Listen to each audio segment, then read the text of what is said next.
but he doesn't go after him right away. He waits for the right time. He's so patient. Right. Like when you watch the early rounds of his fights, he's like at a world champions that are competing today at the highest level. He probably has the lowest punch count in the early rounds. Yeah. Because he just wait, but he also knows he's got that nuclear option that if he can crack you, most likely he's going to take you out. He's got massive confidence in that. Right back on.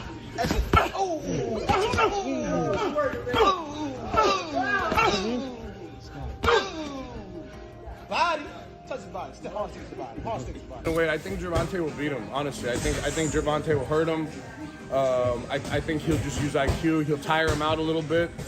And, you know, I think he'll land. Joe Rogan is left stunned after hearing that Gervonta Davis knocked out a heavyweight during sparring.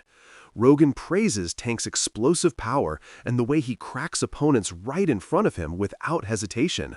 He says Davis brings a dangerous excitement to every fight because he can end a bout at any moment. According to Rogan, that unpredictability is what makes Tank so interesting and terrifying for anyone who steps in with him. Interesting, right?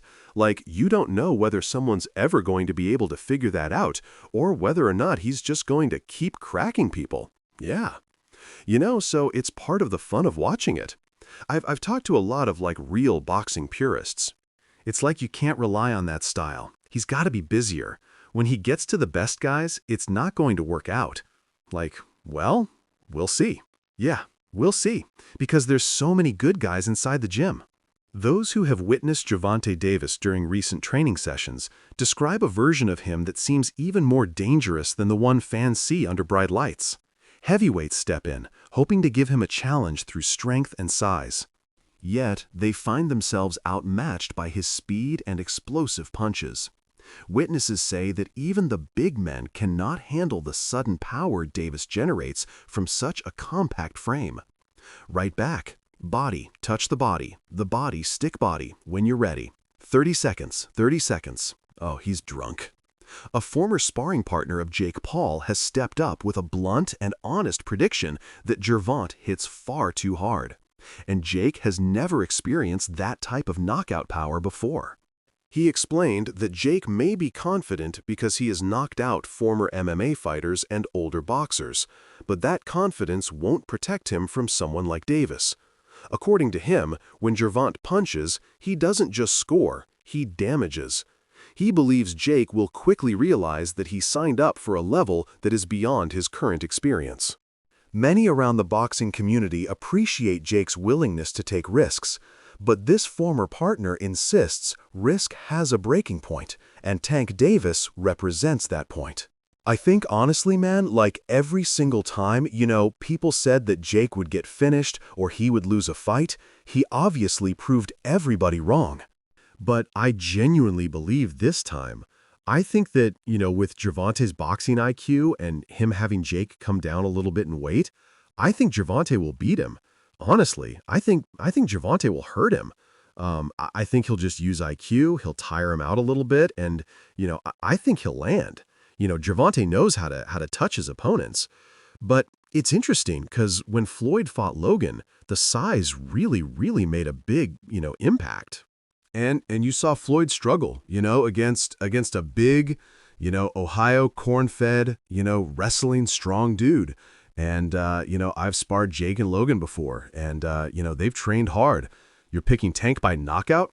Look, I sparred them years ago. They're much better than when I sparred them. They're athletes, they train really hard. I think they work harder than all these pros, to be honest. Joe Rogan acknowledges that Jake has helped draw younger audiences into boxing, delivering hype that many promoters fail to generate. He wonders whether Jake is actually ready to face a real fighter who is still in their prime. The reality is that Jake's best wins came against names who were either retired, transitioning from other sports, or not at their peak. Davis, on the other hand, represents elite speed, knockout precision, and years of top-tier professional experience. Rogan wonders whether business success can shield Jake from the harsh reality inside a ring where no cameras or followers can take punches for him. He respects Jake's courage, but thinks this matchup finally forces him to face a competitor who is young, dangerous, and far from worn out. Because those guys under 10 fights, like, what if Jake Paul knocks one of them out?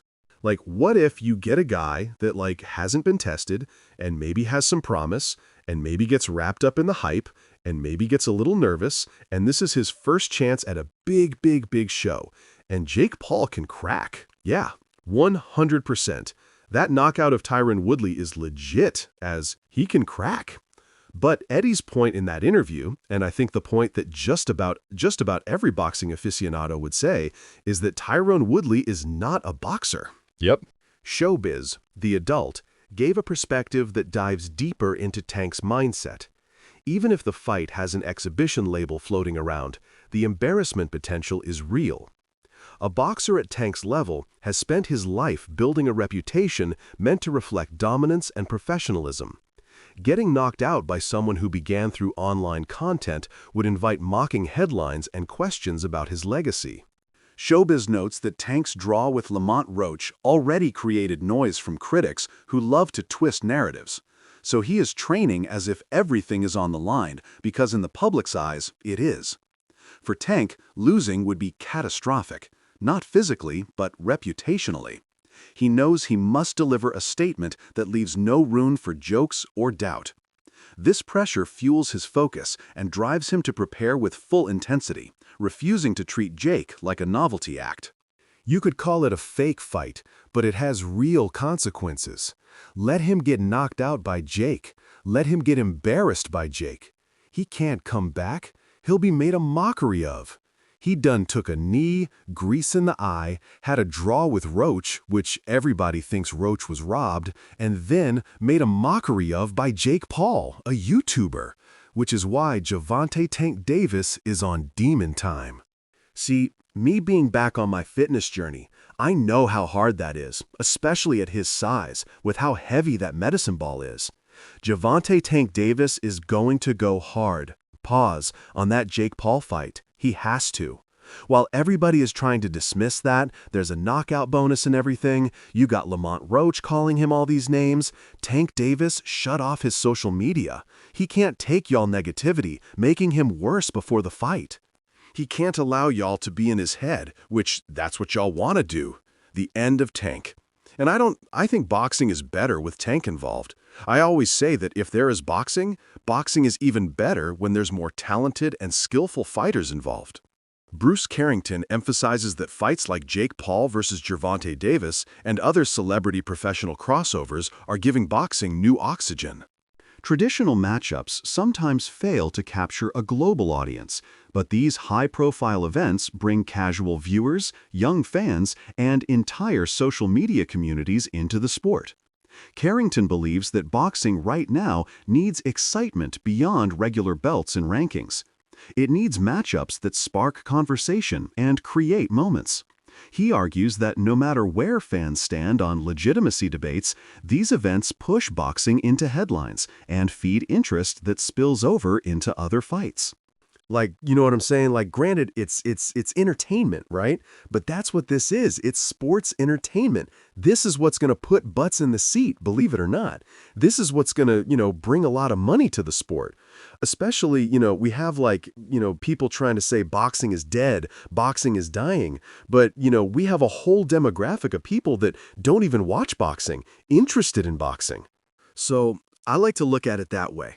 Like, we're making these fantasy dream matchups come to life with Floyd and Tyson, And to be honest, I'm a little biased because Floyd, he is my favorite fighter of all time. And Tyson, he is a guy that basically made me fall in love with boxing. And he's like the icon, the myth, the legend for me.